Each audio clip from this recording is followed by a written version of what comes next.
Before we begin today's interview, I'd like to invite you to become an Explore Purpose Insider. Each month, I host a Zoom call with Explore Purpose listeners to have meaningful conversations about purpose and what it means to live with purpose. You'll also get weekly updates and helpful articles and videos and more related to living with purpose. Our next meeting is Thursday, April 7th from 7 to 8 p.m. Eastern Time, and it's free, and I'd love to have you join us. Click on the link in the show notes below, and you'll be in.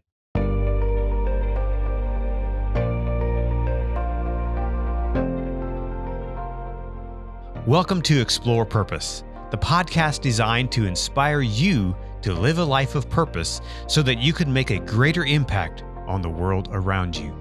Hi, my name's Conrad Weaver. I'm your host, and I'm excited to share this new content with you today. I'm very grateful that you stopped by. Does the company you work for, or maybe you're the owner, does your company have a purpose? If so, can you quote back to someone what that purpose is? Maybe you create widgets, or perhaps you're a restaurant or some kind of service agency. That's what you do. Now, what's your purpose? Today on the Explore Purpose podcast, my guest Jim Whitt talks about guiding companies to discover their purpose and how that has transformed their business. We'll also talk about a process for discovering purpose. So let's get into it. Here's my conversation with Jim Whitt.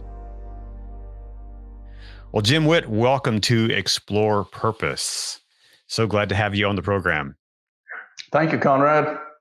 I had you on my previous podcast before I rebranded it to Explore Purpose. I had you on the My Story. And so if you are listening to or watching this episode, go back and find Jim Whitt's story, where we kind of did a deep dive into his purpose journey. Really an amazing story. So go back and listen to that episode. And I'll put the link in the show notes below. But Jim, today we want to talk about purpose, and we want to talk about business purpose. So tell me how your business discovered purpose. Well, my business discovered purpose when I discovered my purpose in life. And that's a red letter date on my calendar. March 21st, 1988 was the day that I discovered my purpose in life is to help people reach their full potential. And that completely transformed my life. It took me from working for a major corporation as their national marketing manager to moving my family into a rundown old farmhouse and starting a business that I didn't know how to do, failing in 6 months and rediscovering the reason that I was doing everything I was doing was because a year earlier, I had actually written down in my seminar notes under the date, March 21st, 1988, my purpose is to help people reach their full potential.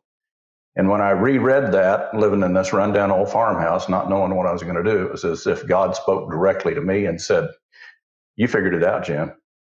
Focus on that and watch what happens."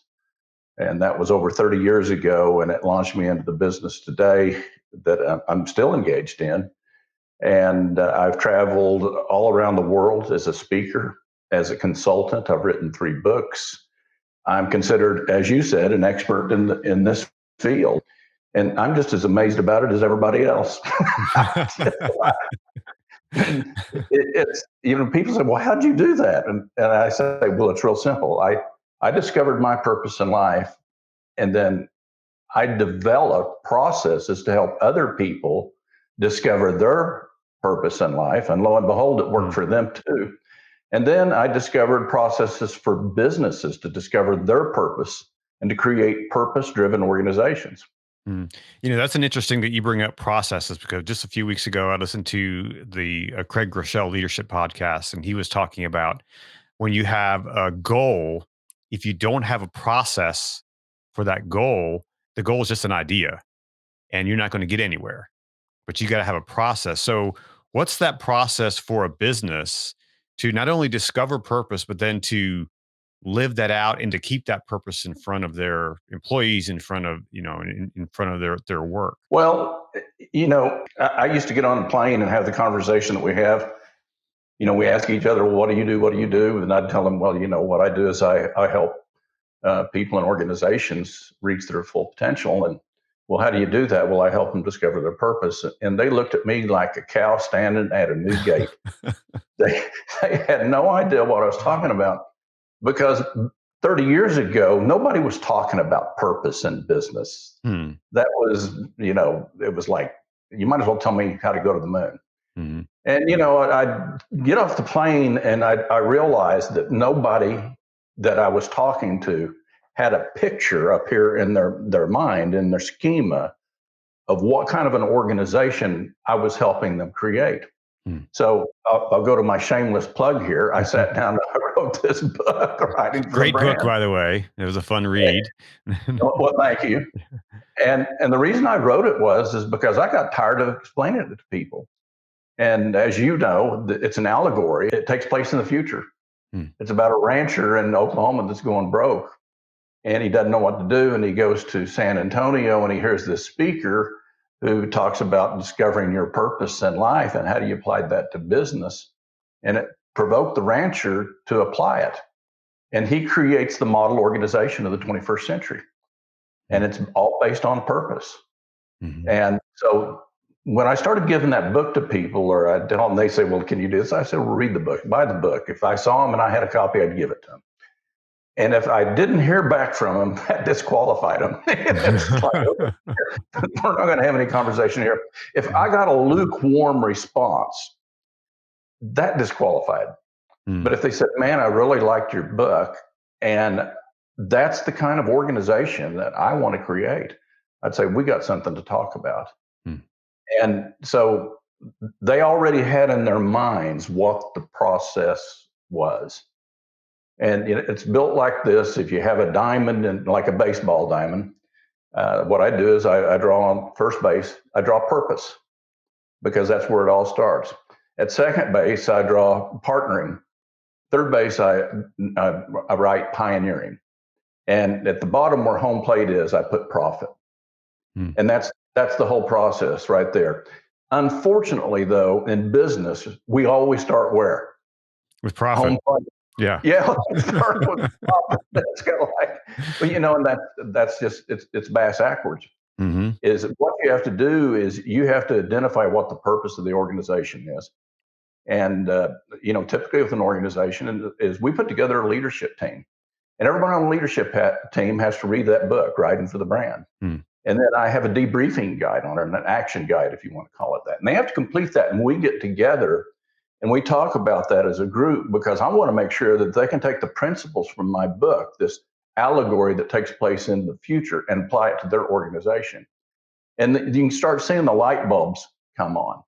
And then the second part is once we do that, we start moving to partnering.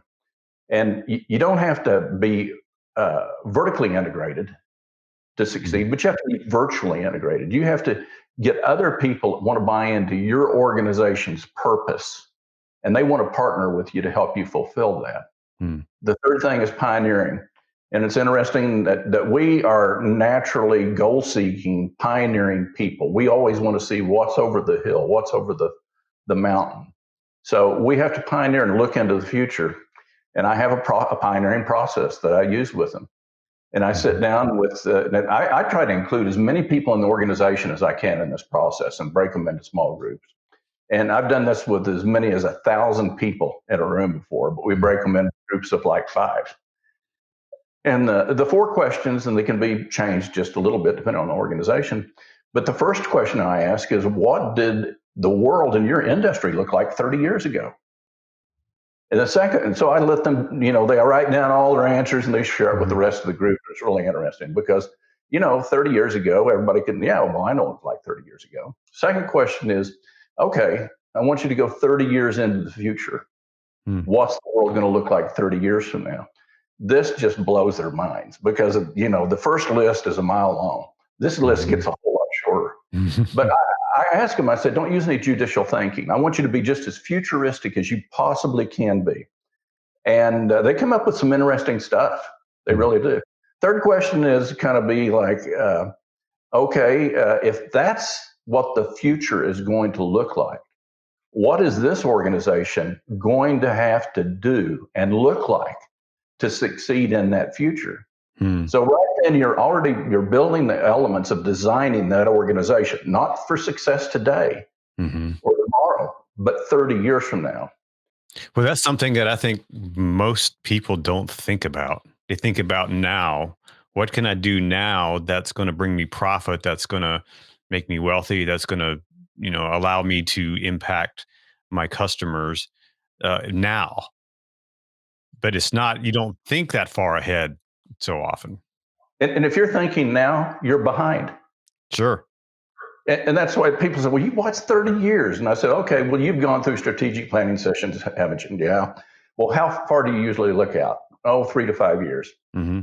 So the question I ask is can you remember what 5 years ago, what it was like? And they go, oh yeah. And I said, how long does it seem 5 years ago? Just like that. Hmm. So I said, okay.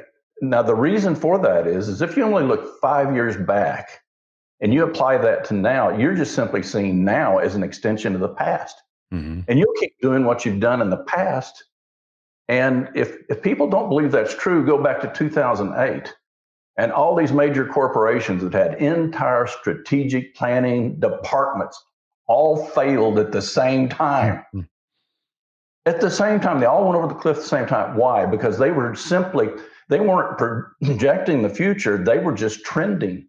So when you're trending, you just keep doing what you've been doing. Hmm. So that's why I go 30 years out into the past, because you can remember that 30 years into the future. Now what you have is a 60-year window that you're looking at. Hmm. Now that's really kind of cool. Yeah. And then what I ask them to do next is okay, the fourth question is what are we going to have to do to build that organization that you just told me you've got to be to do that?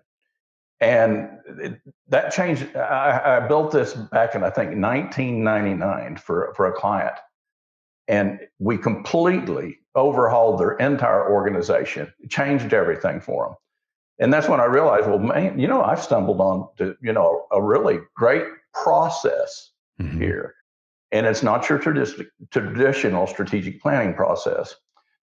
This is really, it's a pioneering Hmm. process. And then so the last part of the diamond is home plate, and that's profit. If you do those three things, start with a purpose, and you partner with others for that purpose, and you pioneer together, you're going to make money. Hmm. And then you take Hmm. that profit and you plow it right back into the same model. You step up to the plate and you get a hit, you go to first base again. Hmm. What's a story? You don't have to name the company if you can't or don't want to. What's a company that you took through this, and what happened in their organization? Well, it's a company that you're very familiar with, Servitech, which was part of the movie that you produced Mm-hmm. and that I worked with you on. And when I started working with them, Mitch Counts had heard me speak. The CEO had heard me speak at a meeting in Colorado. And he had been part of an executive forum group that was using my book as part of their forum. And he found out I was there and he came over, working with the organization came over and said, hey, somebody'd like to meet you. And I said, well, who? And he goes, well, it's Mitch Counts. He's the CEO of Servitech. He said, would that be okay? And I said, sure, bring him on over. We'll eat breakfast. Well, Mitch and I got acquainted, and he gave me his book. And he said, "Would you autograph this for me?" I said, "Sure." It's like he was meeting a celebrity, and we got acquainted. And as a result of that, I started working with him and worked with him for about 7 years. And they got it.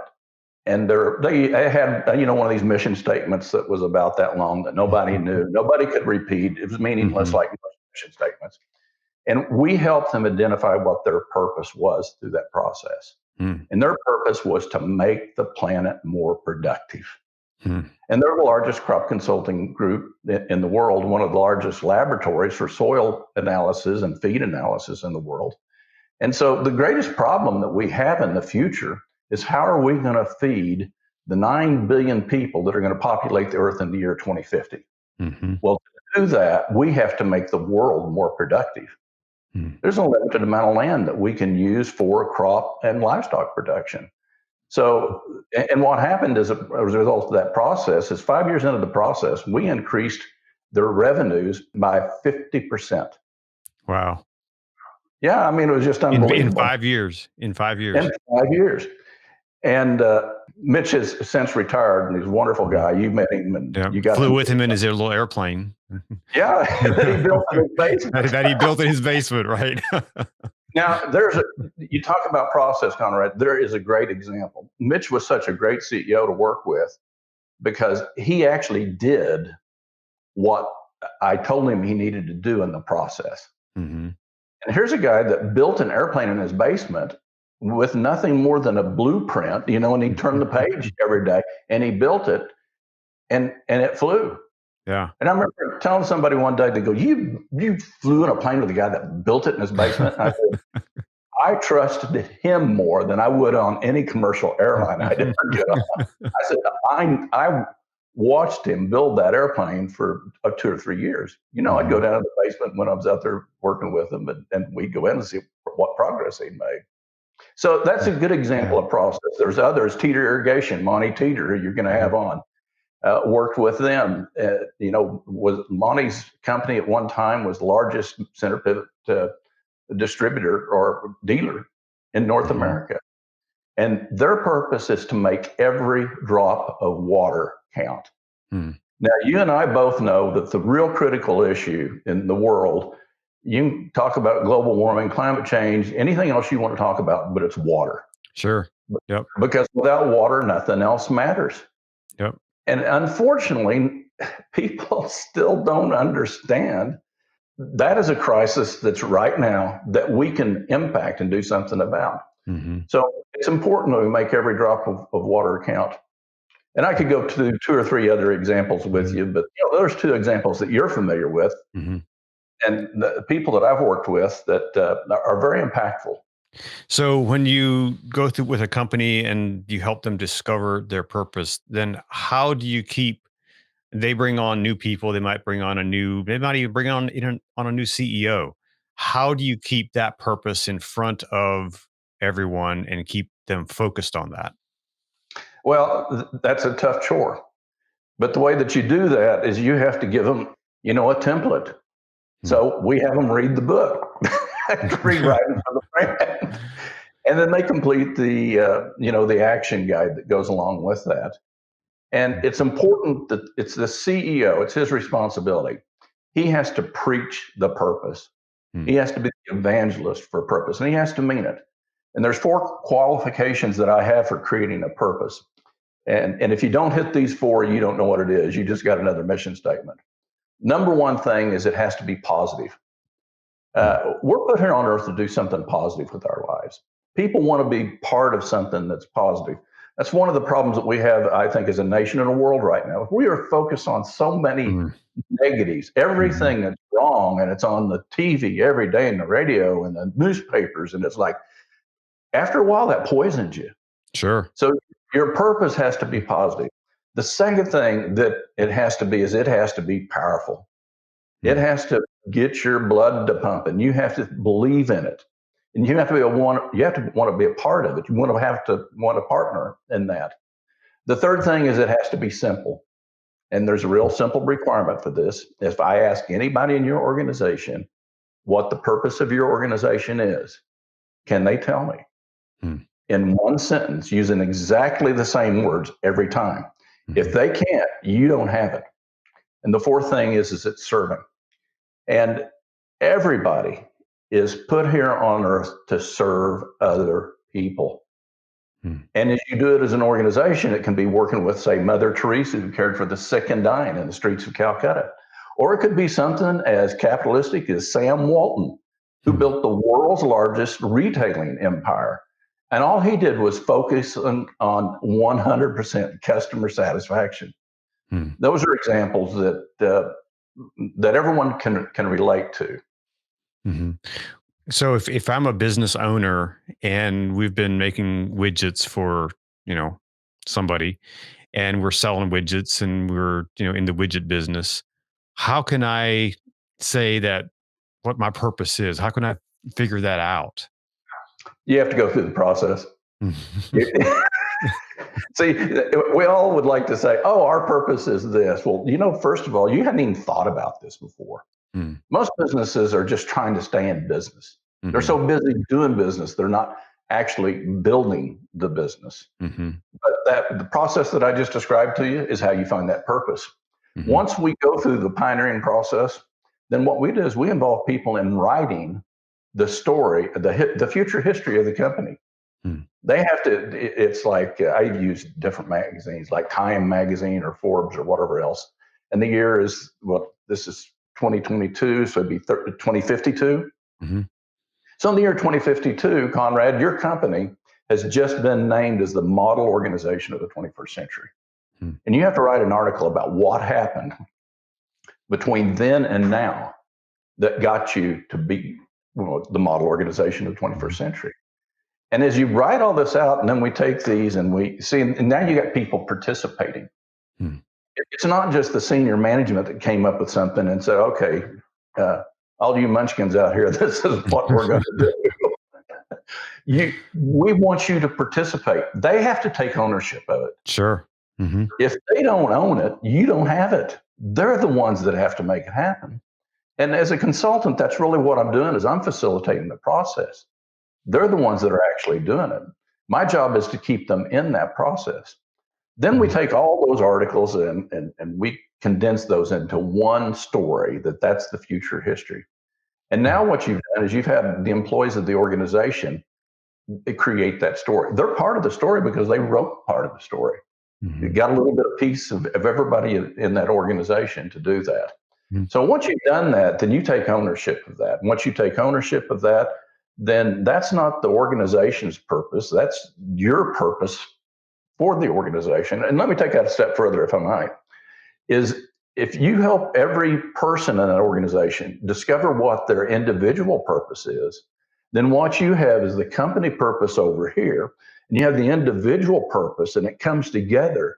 And then they see, oh, I see how my purpose in life is helping the company fulfill its purpose as an organization. When you have that, you have engagement.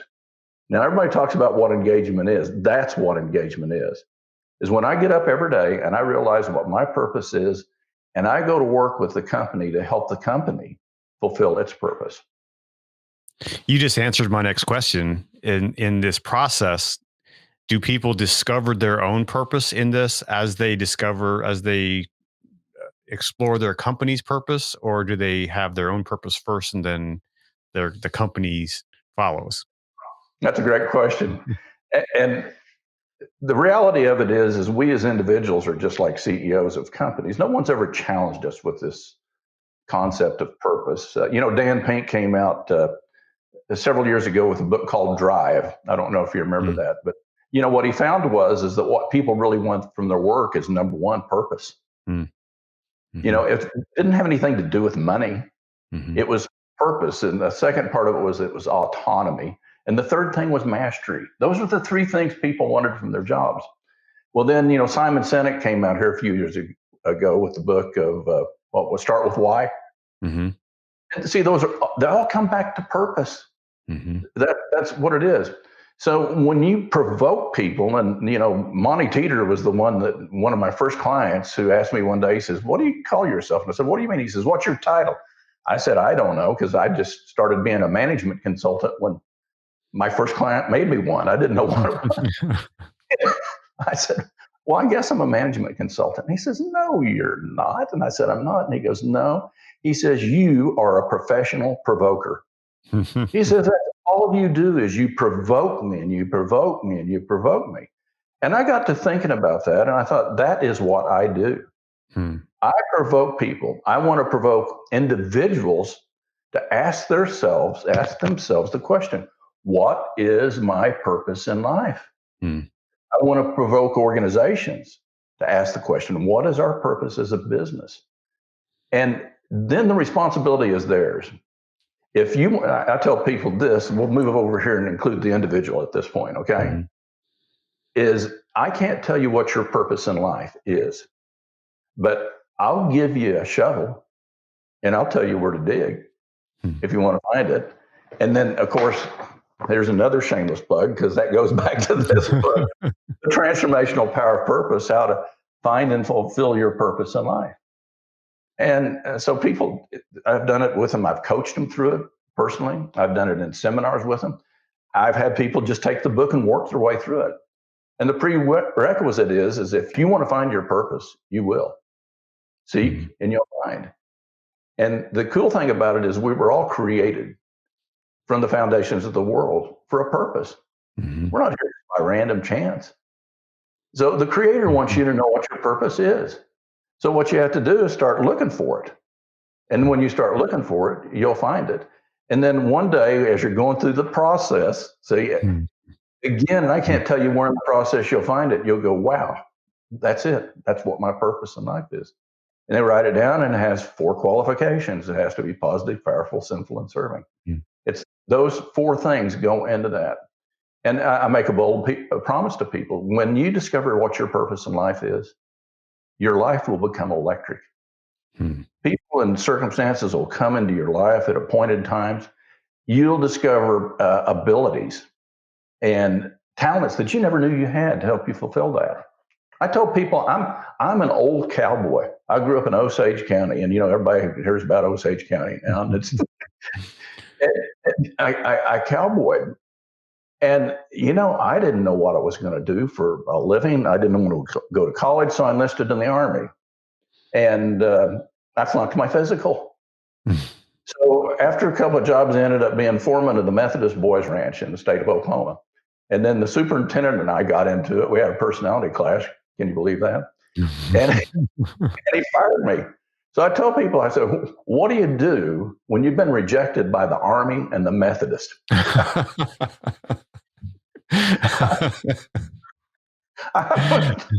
went to Oklahoma State University, and they accepted me. What's that say about OSU? And as a result of that, my life started changing. I went to work for the Ralston Purina Company. I was in sales, and then I went to work for Central Soviet Marketing. But I always felt like I was a V8 engine hitting on only about 4 cylinders. And through that whole process of searching and searching and searching, I thought I was searching for a new career or a business or something like that. No, I wasn't. I was looking for the reason for my being. I was looking for the purpose for my life. And when I found those old notes on that yellow legal pad that I wrote down over 30 years ago, and I had written, my purpose is to help people reach their full potential, it launched me into what I'm doing today. And I've been doing it ever since. And I can't help but do it. I have to do it. Talking to you right now, I have to share that with you because I know it transformed my life. Look at me. I'm nothing special. If it happens for me, it'll happen for you. I don't know what your purpose is, but I can tell you some really wild and crazy things are going to happen in your life when you discover it, start acting on it. You might even end up being associate producer for a movie with You just might. I mean, think about how we met. Yeah. I was out there at a reception in Dodge City where you were not previewing it, but a showing for your film there. Yeah. And I just asked you the simple question, what's your next project? Yep. And you said, well, I'm thinking about doing something with water. And I said, well, you know what? I need to introduce you to some people that I work with. Yep. And it took us all the way up to the governor's house in Kansas. Yeah, it took us all the way to the governor's house. You got to meet the people that I worked with to purpose-driven organizations.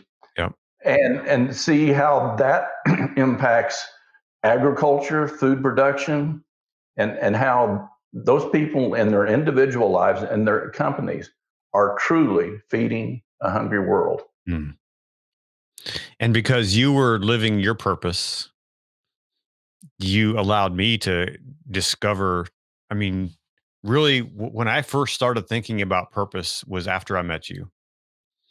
And I read your book. And that was really the catalyst, the first early catalyst for me.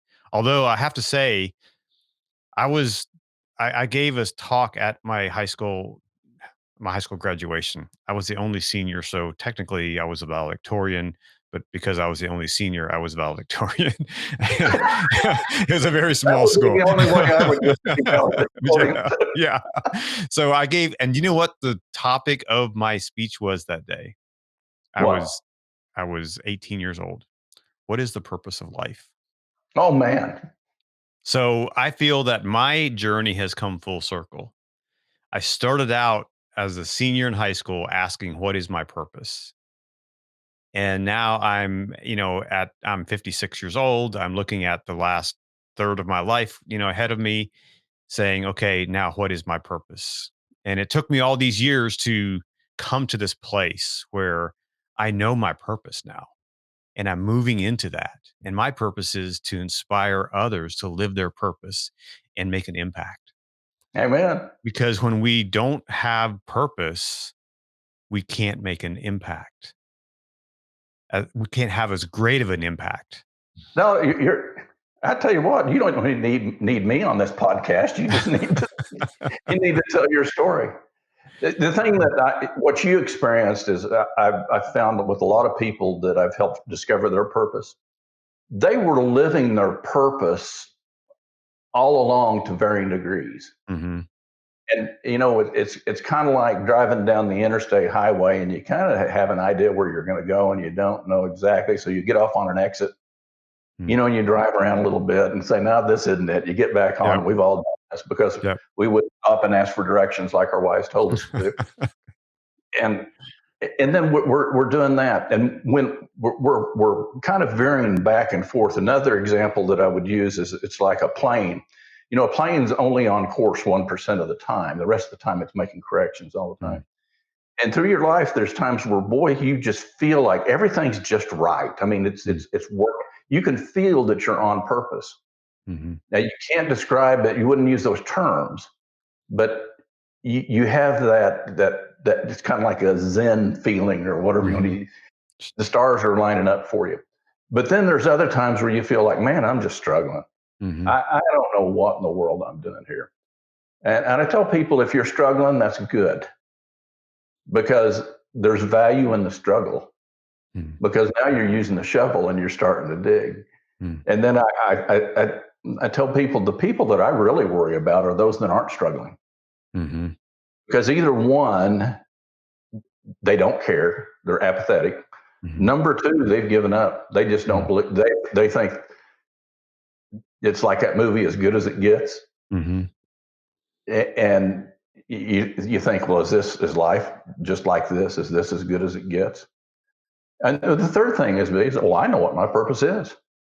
Mm-hmm. And if you do know what your purpose is, you're still going to struggle. Sure. Because that's what refines you. Mm-hmm. That's what you have to keep you working on that purpose. So that, 30 years later, you and our paths cross, and you're fulfilling your purpose. You and I are talking here together. This hopefully will impact millions of people. Mm-hmm. And that you're going to be, because you and I just happen to cross paths. Yep. And we're each fulfilling our purpose. And see, the thing is I'll guarantee you it works. I guarantee you, all I have to do is say, look at Conrad Weaver. Now, it may have taken him a while to get there, but every experience he had, and when you discover your purpose, I tell people, you can look back on your life when you discover what your purpose is, and you can make sense of the good, the bad, and even the ugly chapters of your life. You had to experience all that to get to where you are today so you could fulfill your purpose. There's a lot of people who are in a situation, and I'm, working with a lot of first responders right now on my current project. And in the first responder community, they retired, after 30 years of maybe in law enforcement, and they're in their mid 50s, and they have worked long enough to get their pension. And now they retire and they pass away within 2 or 3 years. That the average life expectancy of a police officer is 58 years. And I feel that they have put upon themselves, this is who I am. I am this thing. And now I am not this thing. So no longer have purpose. That's right. How do you distinguish between what I do and who I am? Because too often we confuse that. You described a problem that for, I would say, paramilitary organizations, Mhm. firefighters, Yep. policemen, Mhm. and the military. When you go into the Army, if you've actually passed your physical, unlike me, then the first thing they do is they put you through a boot camp. Mm. And what they're doing is they're acclimating you to military life. And every day you're focused on what they would call the mission, Mhm. the mission of your branch, and they break it all the way down to the mission of your platoon Mhm. and your part in that mission. You do that every day. And then all of a sudden, uh, your time is up, and it's almost like you've been reprieved. You're released back out into society. Mhm. They don't have a boot camp for that, Hmm. so they struggle. I've lived my life for the last 20 or 30 years because someone that laid out, this is what your purpose is. This Mm. is what you do. And now you're lost. Mhm. Their sense of purpose, if see, this is what, and I worked with a guy um, who was part of Oklahoma State University's entrepreneurship program. They were doing it for veterans to help them start businesses. He was a former Marine and a former Green Beret, Mm. suffered from PTSD. Mhm. And I was coaching him, and I was coaching him via Zoom, long distance. Mhm. He was in California or Colorado or maybe both, and I was in Oklahoma. And there'd be times, Conrad, where he would just go dark on me. Mm. Mhm. And he told me, he says, what we really need? He says, we need a purpose boot camp for whenever you get out of the military. Mm. I would say the same thing would be true for policemen, firefighters, any of those people. Mhm. If we could do that's something that ought to be included as part of their curriculum. We ought to be doing this for them. Mm. And we ought to be doing it because of everything they've done for us. Mhm. Sure. They they have served us. We need to put them through. This can be done in any way that we want to. I've worked with Mhm. different organizations, do it Mhm. differently. But wouldn't that be great if we could take those firefighters? Yes, and that's something that we can talk about this offline, but I have some thoughts on that. How Well, we good, can. because I've been trying to do this for years. But as you know, anytime you're working with government entities, there's a certain amount of bureaucracy that you Yeah, just got. sure, sure. But that's what we need to do, and that's what we need to do to help those people. Mhm. They deserve it. Yeah, absolutely, and I think that for a lot of us, I know for a long time, I called myself, and sometimes I still do, a filmmaker. This is who I am. But if so, a few episodes ago, I had a friend of mine on, Whitney Hahn. She's a business leader here in our community, and so when we started the podcast, I said, "So Whitney, tell my audience, who are you and what do you do?" And she said, "Well, who am I? I'm a Capricorn. I'm a Pittsburgh Pirates fan," and we laughed because that's how what we typically that was different than what we typically respond when we say, "Who are you?" Right? Mhm. When people ask me, "Who am I?" "Who are you?" My first response is, "I'm a filmmaker. I'm a podcast host," and that's what I do. When I ask you, "Who are you?" You're a professional provoker, right? But that aligns with your purpose. And see what you're describing, and this we've been told this all of our lives. It's unfortunate when we're small children, we ask adults, what am I supposed to do when I grow up?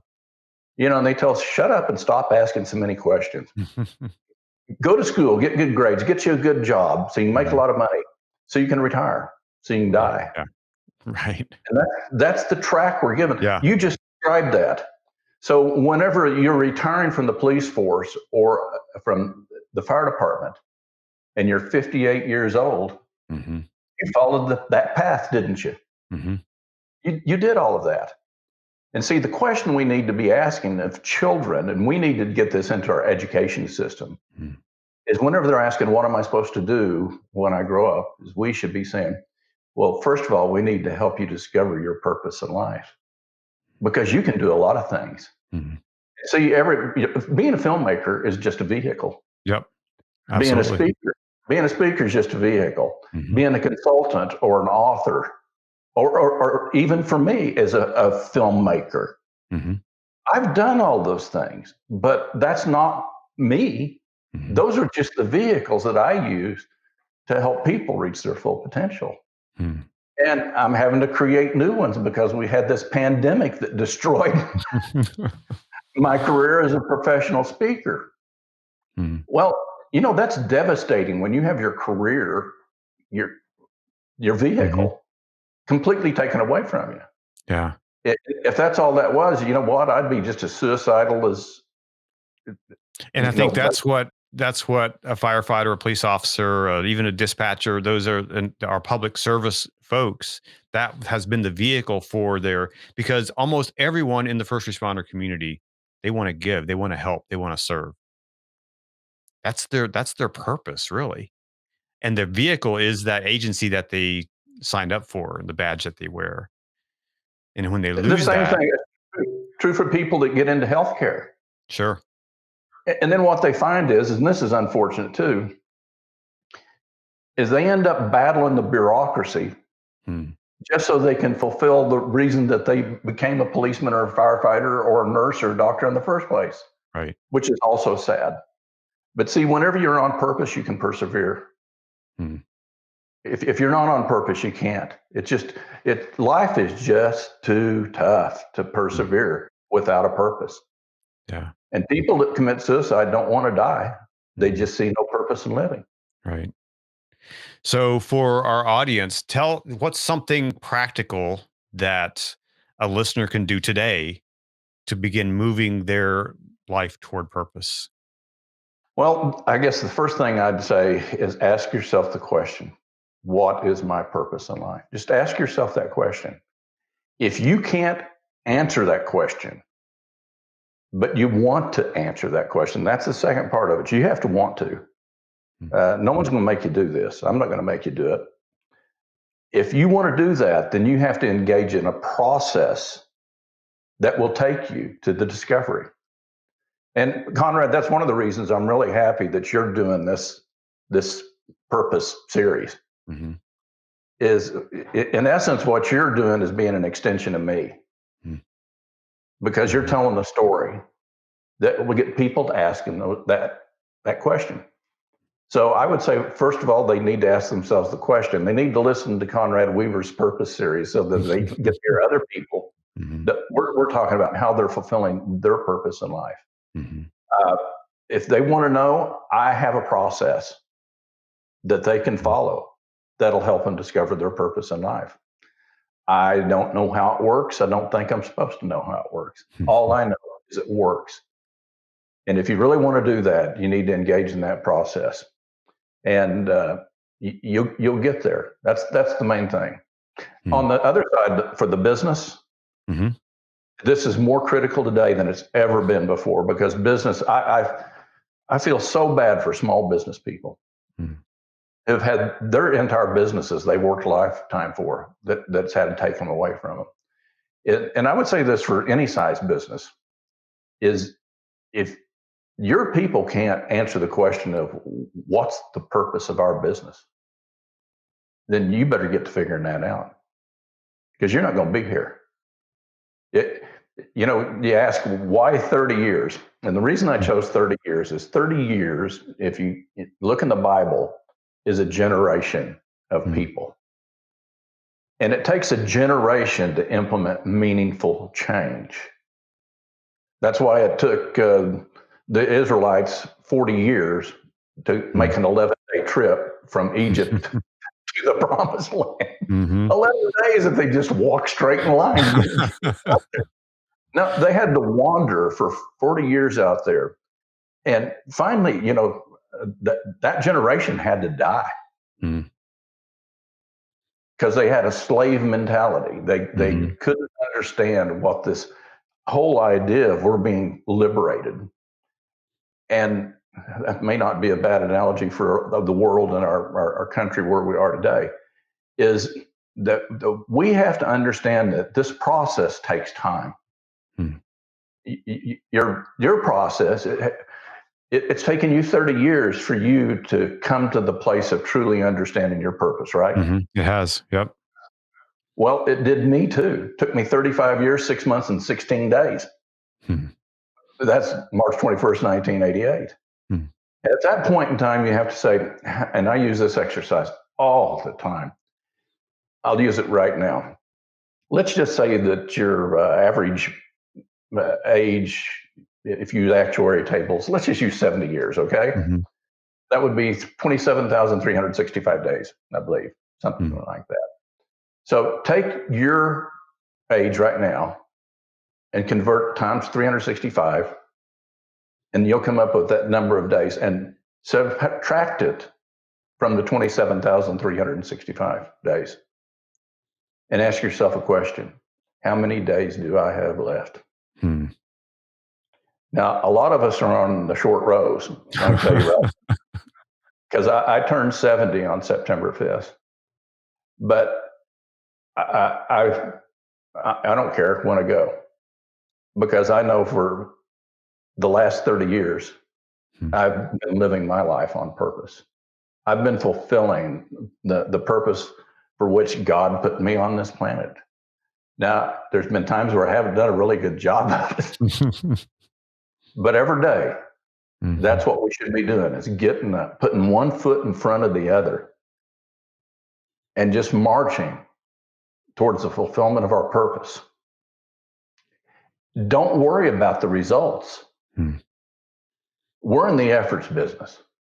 God's in the results business, not the other way around. That would be the conversation that I'd like to share with every one of your listeners, and I think I just did. How many days do you have left? What's your purpose in life? What's your process to get there? I think I'm Great right stuff. there. That was great stuff. And that really aligns with, I'm reading Donald Miller's book right now called Hero on a Mission. And part of his process that he does to help people discover purpose is to write their obituary. Mm-hmm. And in his process, what he does is he reads his obituary 3 or 4 times a week. He gets up in the morning and he reads that obituary that he wrote. And it gives him focus. Because it reminds you, just like you did, that we have an end date. And when we live with the end date in mind, it really begins to sharpen our focus on living, and not just getting through the drudgery of the day, but it gives us focus. You may remember Mitch Albom's book, Tuesdays with Morrie, which was turned into a TV movie. And it's about Mitch Albom's mentor, a professor that he had in college, and he's dying of cancer. And so Mitch meets with him regularly until his death. And his professor tells him one day, he says, Mitch, he says, if we would come to grips with the idea that we could die at any time, he said, we'd live our lives differently. And we could die at any time. You and I could kick the bucket right here on this episode. But if we had that in our mind, then we'd live our lives differently. Absolutely. Yeah. Well, we need to, let's go discover purpose.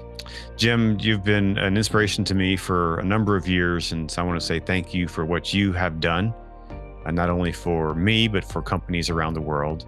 And thank you for what you are going to continue to do in living out your purpose and provoking others toward purpose and meaning. So, thank you, Conrad, and thank you for putting this out, because you're impacting people's lives, because you're helping them actually write the story of their life through this podcast. Well, thank you. And we'll be sure to link to your books and your information in the show notes. If people want to have access to that, you can click through on that and check it out. I encourage you to get the book and to learn to and begin to discover your purpose along the way. If you'd like to connect with Jim or order one of his books, check out the links in the show notes below.